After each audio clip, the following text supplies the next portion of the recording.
വളരെ രസകരമായ ഒരു അറബി കഥ കേട്ടാലോ ഇന്ന്. പണ്ട് ഒരു വ്യാപാരി ഉണ്ടായിരുന്നു. ഈ വ്യാപാരി ഒരിക്കൽ നീണ്ട ഒരു യാത്ര പോയി. കച്ചവട സംബന്ധമായ യാത്രയായിരുന്നു. അപ്പോൾ ഈ യാത്രയ്ക്കിടയ്ക്ക് കഴിക്കാനുള്ള ഭക്ഷണം അദ്ദേഹം പൊതിഞ്ഞ് കയ്യിൽ കരുതിയിരുന്നു. കുറേ ദൂരെ യാത്ര ചെയ്ത് വല്ലാതെ വിശപ്പും ക്ഷീണവും അനുഭവപ്പെട്ടപ്പോൾ അദ്ദേഹം ഭക്ഷണം കഴിക്കാൻ വേണ്ടി ഒരു വലിയ മരത്തിൻ്റെ ചുവട്ടിൽ ഇരുന്നു. എന്നിട്ട് തൻ്റെ സഞ്ചി തുറന്ന് അതിൽ കൊണ്ടുവന്നിരുന്ന ഭക്ഷണം എടുത്ത് പുറത്ത് വെച്ചു. വളരെ സമാധാനമായിട്ട് അദ്ദേഹം ആ മരച്ചുവട്ടിലിരുന്ന് ഭക്ഷണം കഴിക്കുകയും വെള്ളം കുടിക്കുകയും ചെയ്തു. അപ്പോൾ ഇദ്ദേഹം കൊണ്ടുവന്ന ഈ ഭക്ഷണത്തിനിടയ്ക്ക് കുറേ ഈന്തപ്പഴങ്ങളുണ്ടായിരുന്നു. അദ്ദേഹം ഈ ഈന്തപ്പഴങ്ങളെല്ലാം കഴിച്ചതിന് ശേഷം അതിൻ്റെ കുരുവെല്ലാം ഒരുമിച്ച് കൂട്ടി ഒറ്റയേർ വെച്ചു കൊടുത്തു. കുറേ ദൂരേക്ക് ശക്തിയായിട്ടാണ് എറിഞ്ഞത്. അതിനുശേഷം അദ്ദേഹം കൈയൊക്കെ കഴുകി അവിടുന്ന് പോകാൻ തുടങ്ങുമ്പോഴേക്കും ഒരു ശബ്ദം കേട്ടു. നീ എവിടെ തന്നെയാണോ ഇരിക്കുന്നത് അവിടെ തന്നെ അനങ്ങാതിരുന്നോണം, അല്ല ഞാൻ നിന്നെ കൊന്നുകളയും. വ്യാപാരി അത്ഭുതപ്പെട്ടു പോയി. ആരാ ഇത് എന്ന് അദ്ദേഹം ചുറ്റുപാടും നോക്കി, ആരെയും കണ്ടില്ല. അപ്പോൾ അദ്ദേഹം ചോദിച്ചു, ആരാ എന്നെ കൊല്ലുമെന്ന് പറയുന്നത്? ഞാനൊരു തെറ്റും ചെയ്തില്ലല്ലോ. അപ്പോൾ ഈ ശബ്ദം പറഞ്ഞു, തീർച്ചയായിട്ടും നീ ഒരു തെറ്റ് ചെയ്തു. നീ എൻ്റെ മകനെ കൊന്നു കളഞ്ഞു. വ്യാപാരി ചുറ്റും നോക്കി, പക്ഷെ അവിടെ എങ്ങും ആരെയും കാണാൻ പറ്റിയില്ല. അപ്പോൾ അദ്ദേഹം വീണ്ടും ചോദിച്ചു, ഞാൻ ആരെയും കൊന്നില്ല, ഞാൻ ഇവിടെ നിന്ന് ഭക്ഷണം കഴിക്കാൻ മാത്രമേ ചെയ്തുള്ളൂ. അപ്പോൾ ആ ശബ്ദം പറഞ്ഞു, നീ വളരെ ശക്തിയോടെ ആ ഈന്തപ്പഴ വിത്തുകൾ എറിഞ്ഞില്ലേ, അതെൻ്റെ മകൻ്റെ മേലെയാണ് വീണത്. അതേറ്റ് അവൻ മരിച്ചുപോയി. അതിന് പകരമായിട്ട് ഞാൻ നിന്നെ കൊല്ലാൻ പോവാണ്. വ്യാപാരി ചോദിച്ചു, നിങ്ങൾ ആരാണ്? നിങ്ങളെ ഞാൻ കാണുന്നില്ലല്ലോ. പെട്ടെന്ന് അയാളുടെ മുന്നിൽ ഒരു ഭൂതം പ്രത്യക്ഷപ്പെട്ടു. ഭയങ്കരനായ ഒരു ഭൂതം. വ്യാപാരി പേടിച്ചു പോയി. അയാൾ പറഞ്ഞു, അയ്യോ എന്നെ ഒന്നും ചെയ്തത്, ഞാൻ വിശന്നിട്ട് ഭക്ഷണം കഴിച്ചതാണ്. ബാക്കി വന്ന ഈന്തപ്പഴത്തിൻ്റെ കുരുക്കൾ ഞാൻ ദൂരേക്ക് എറിഞ്ഞു കളഞ്ഞതേ ഉള്ളൂ. ആരെയും കൊല്ലാൻ ഉദ്ദേശിച്ച് ഞാൻ എറിഞ്ഞതല്ല. ഇതൊന്നും കേൾക്കാൻ ഭൂതം തയ്യാറായില്ല. ഭൂതം പറഞ്ഞു, ഞാൻ നിന്നെ കൊല്ലും. നീ എൻ്റെ മകനെ കൊന്നു. എനിക്ക് നിന്നോട് അതികഠിനമായ വിരോധമുണ്ട്, വിദ്വേഷമുണ്ട്. ഞാൻ നിന്നെ കൊല്ലാതെ അടങ്ങിയിരിക്കില്ല, എനിക്ക് സമാധാനം കിട്ടില്ല. അപ്പോൾ വ്യാപാരി ഭൂതത്തിൻ്റെ കാല് പിടിച്ച് പറഞ്ഞു, എന്നോട് ഇത്തവണ ക്ഷമിക്കണം. എനിക്കും എൻ്റെ വീട്ടിലെ മക്കളും ഭാര്യയൊക്കെ ഉണ്ട്, അവരെന്നെ കാത്തിരിക്കും. ഞാൻ ചെന്നില്ലെങ്കിൽ അവർക്ക് വലിയ വിഷമമായിപ്പോൾ. ഒരു കാര്യം ചെയ്യും, എനിക്ക് കുറേ കാര്യങ്ങൾ ചെയ്തു തീർക്കാനുണ്ട്. എനിക്ക് 1 വർഷത്തെ സമയം തരണം. 1 വർഷം കൊണ്ട് ഞാൻ എൻ്റെ വീട്ടിൽ ചെന്ന് കാര്യങ്ങളൊക്കെ ചെയ്തു തീർത്ത് എൻ്റെ ഭാര്യയും മക്കളെയും കുറച്ച് സുരക്ഷിതരാക്കിയിട്ട് നിങ്ങളുടെ അടുത്ത് വന്നോളാം. നിങ്ങൾ എന്നെ കൊന്നു. അവസാനം കുറേ നേരം യാചിച്ചപ്പം ഭൂതം ഇതും സമ്മതിച്ചു. അങ്ങനെ ഈ വ്യാപാരി ഭൂതത്തിനോട് യാത്ര പറഞ്ഞ് തൻ്റെ വീട്ടിൽ പോയി. പോകുന്നതിന് മുമ്പ് ഭൂതം പറഞ്ഞു, നിന്നെ എനിക്കറിയാം, ഞാൻ നിൻ്റെ പിന്നാലെയുണ്ട്. നീ 1 വർഷത്തിനകം ഇവിടെ വന്നില്ലെങ്കിൽ ഞാൻ തിരിച്ച് വന്നിട്ട് നിൻ്റെ ഭാര്യയും മക്കളെ നിന്നെ എല്ലാം കൊല്ലും. അപ്പം വ്യാപാരി പറഞ്ഞില്ല, ഞാൻ എൻ്റെ വാക്ക് തെറ്റിക്കില്ല. അങ്ങനെ വ്യാപാരി വീട്ടിൽ ചെന്നു. ഭാര്യയോടും മക്കളോടും ഒക്കെ കാര്യം പറഞ്ഞു. അവർക്ക് എല്ലാവർക്കും വലിയ വിഷമമായി. അയാൾ കൊടുക്കാനുണ്ടായിരുന്ന കടങ്ങളൊക്കെ കൊടുത്തു തീർത്തു. അയാളുടെ ഭാര്യയുടെയും മക്കളുടെയും പേരിൽ കുറച്ച് പണമൊക്കെ നീക്കി വെച്ചു. അവരോട് ചെയ്യേണ്ടുന്ന കാര്യങ്ങളൊക്കെ 1 വർഷം കൊണ്ട് പറഞ്ഞ് പഠിപ്പിച്ചു. അതിനുശേഷം 1 വർഷം തികയുന്ന ദിവസം അയാൾ കരഞ്ഞുകൊണ്ട് തൻ്റെ വീട്ടിൽ നിന്നിറങ്ങി നടന്നു. ഒക്കെ വലിയ ദുഃഖമുണ്ടായിരുന്നു ഭാര്യയും മക്കളെയും വിട്ടു പോകുന്നതിൽ. പക്ഷെ താൻ ചെന്നില്ലെങ്കിൽ ഭൂതം തന്നെ അന്വേഷിച്ചു വരും, തൻ്റെ ഭാര്യയുടെയും മക്കളുടെയും ഗതി അപകടത്തിലാവും എന്ന് അയാൾക്കറിയാമായിരുന്നു. അതുകൊണ്ട് അയാൾ അവരോടൊക്കെ യാത്ര പറഞ്ഞ് വളരെ ദുഃഖത്തോടെ ഈ മരത്തിൻ്റെ ചുവട്ടിലേക്ക് വന്നു.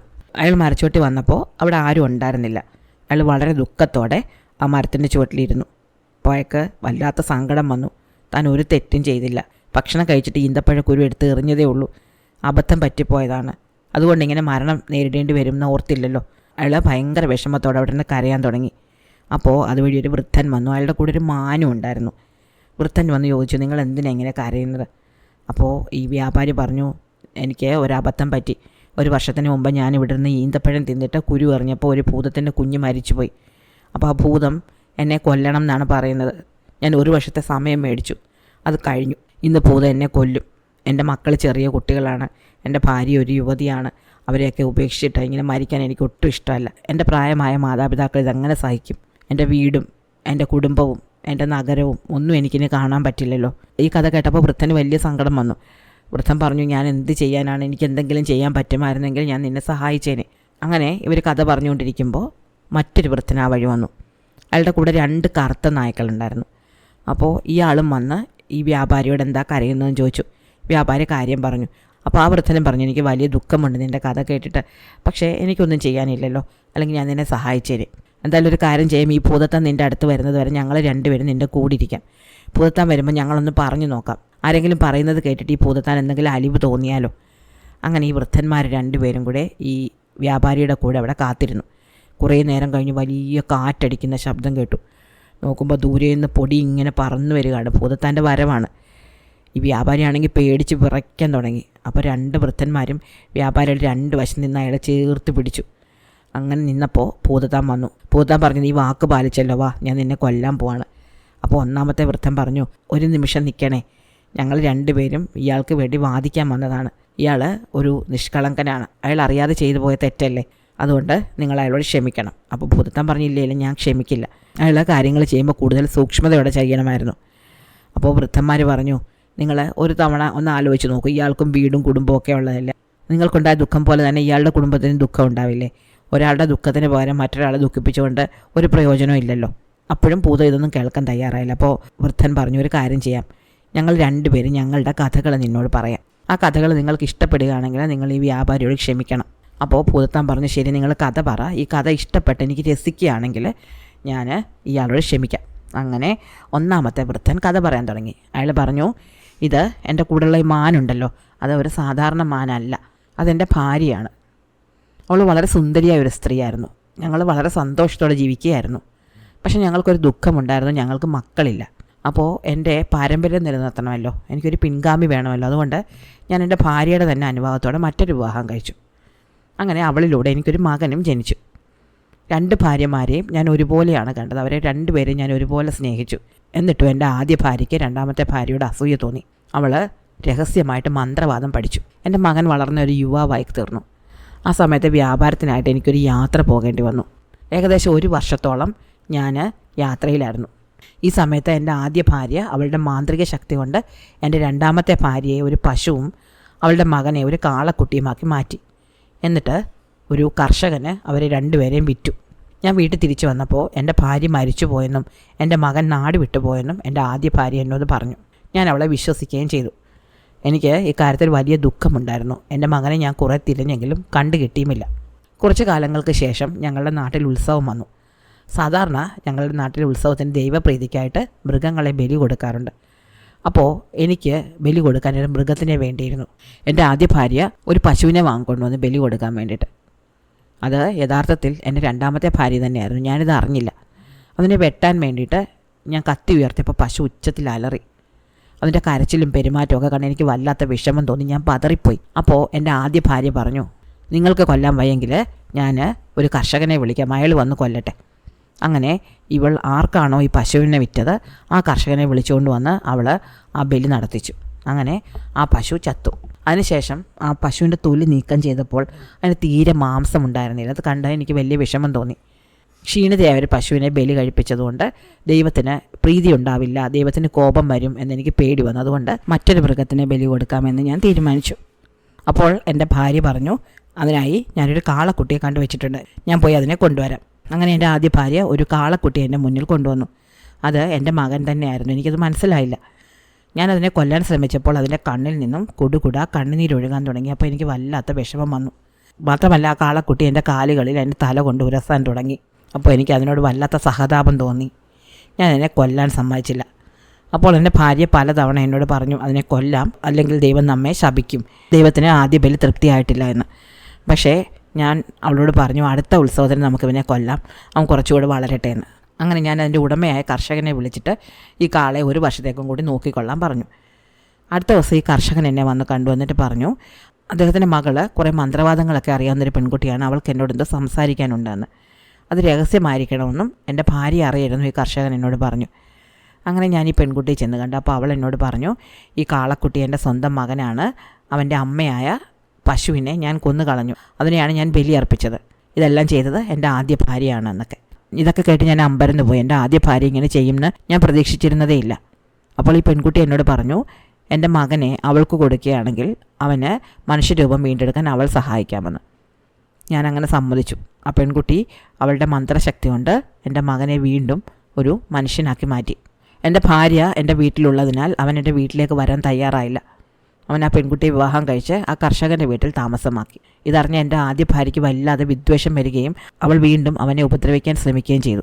ഇതറിഞ്ഞ് അവൻ്റെ ഭാര്യയായ ആ കർഷക പെൺകുട്ടി അവളുടെ മന്ത്രശക്തി കൊണ്ട് എൻ്റെ ഭാര്യ ഒരു മാനാക്കി കളഞ്ഞു.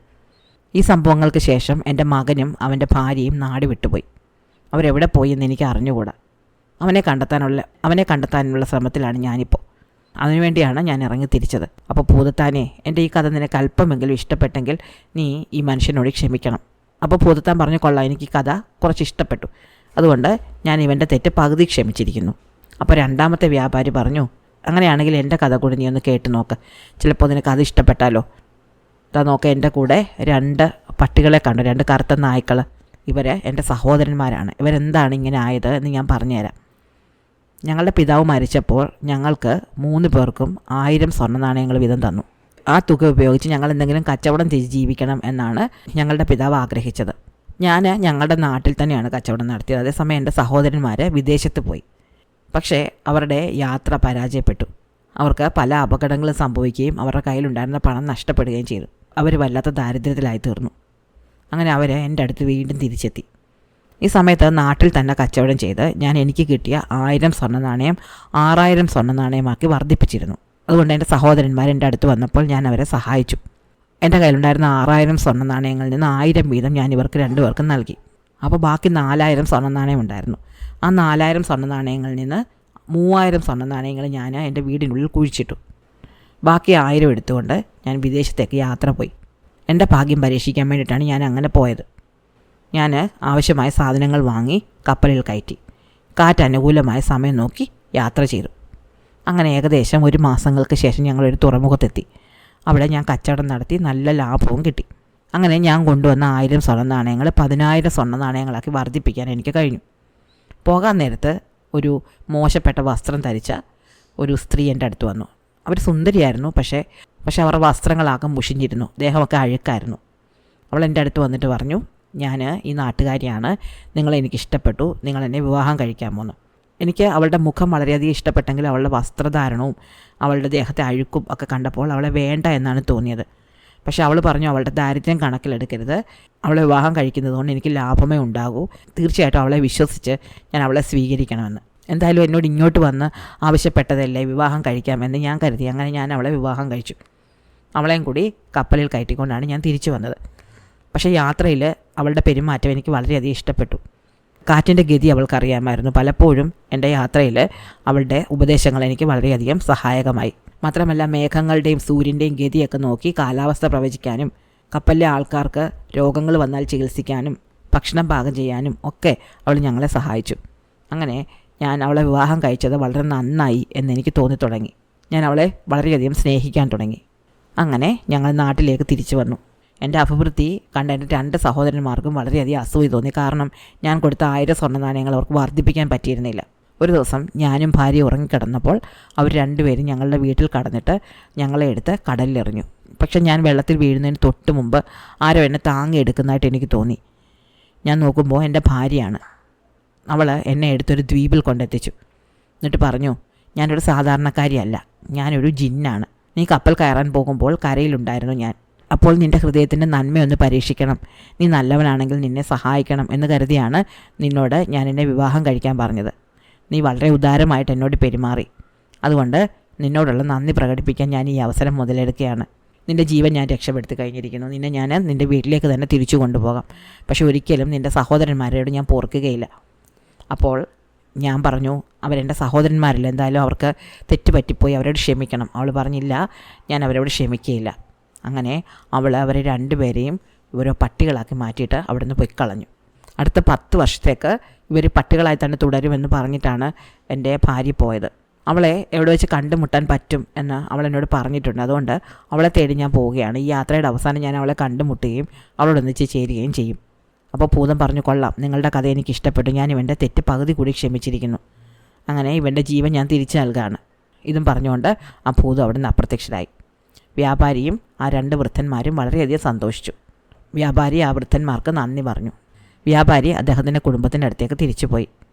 മറ്റു 2 വൃദ്ധന്മാരും അവരുടെ ലക്ഷ്യം നോക്കി യാത്രയായി. ഇഷ്ടമായോ കഥ? അടുത്ത കഥ അടുത്ത ദിവസം.